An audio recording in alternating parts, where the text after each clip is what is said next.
Hi, Nick Duffy here from Nick Duffy Golf. Here to talk a little bit about an issue that I'm seeing across the ranges right now, and a little bit on the internet. Just people who don't know the difference between shallowing the shaft of the club and shallowing the hands. So what I'm seeing a lot of is videos where you see somebody who may not know the difference giving a little tutorial on, okay, like, I'm going to show you how to shallow out your swing. And the guy's coming in with really shallow hands. Meanwhile, the club's stuck behind him, is pitching in the wrong direction.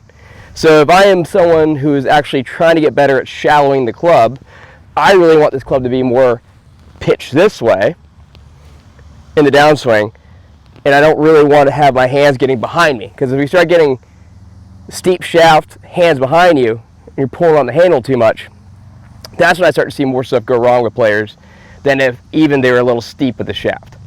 So that being said, the really big thing you want to point out is what is the difference. So if I'm getting ready to hit a shot here, and as I'm coming down, my hands stay relatively in line, and the club just lays back a little bit. So if I look at about, left arm parallel, right arm parallel, and the club is pitched in this direction, it should be pointing slightly outside the ball if we're really going crazy, at the ball at minimum.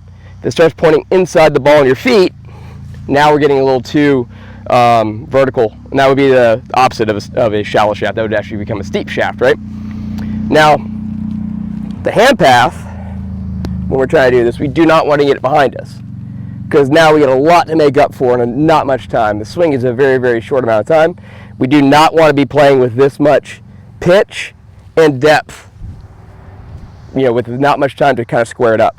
What we really want to be able to do is have the hands in a pretty good delivery spot. So that means pretty much somewhere right in front of our, right shoulder, right bicep, somewhere right in there, okay? Club laying back towards maybe on the right forearm. I think sometimes that's even difficult for a lot of people to recover from.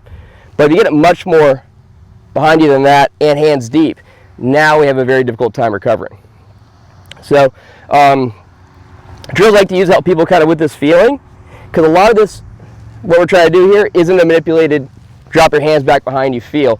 It should be more of a feeling of letting the club kind of lay back and be passive through this point in time, not trying to actively throw it from the top or let our hands drop big time.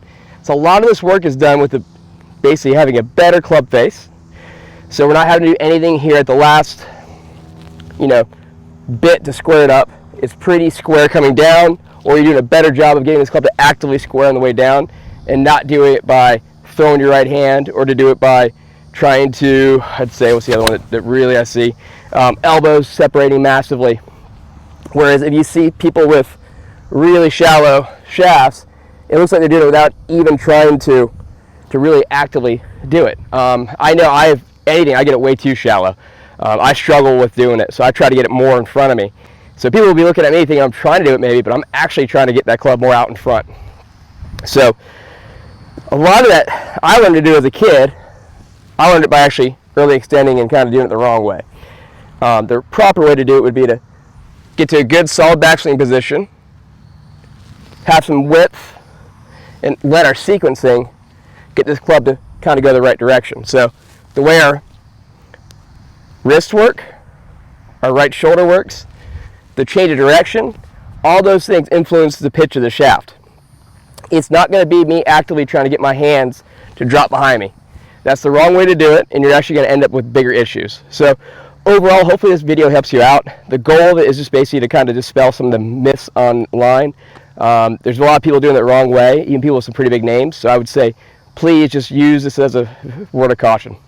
Hi, if this video helped you out and you'd like a chance to work with me, I have all my contact information in the body of this YouTube video.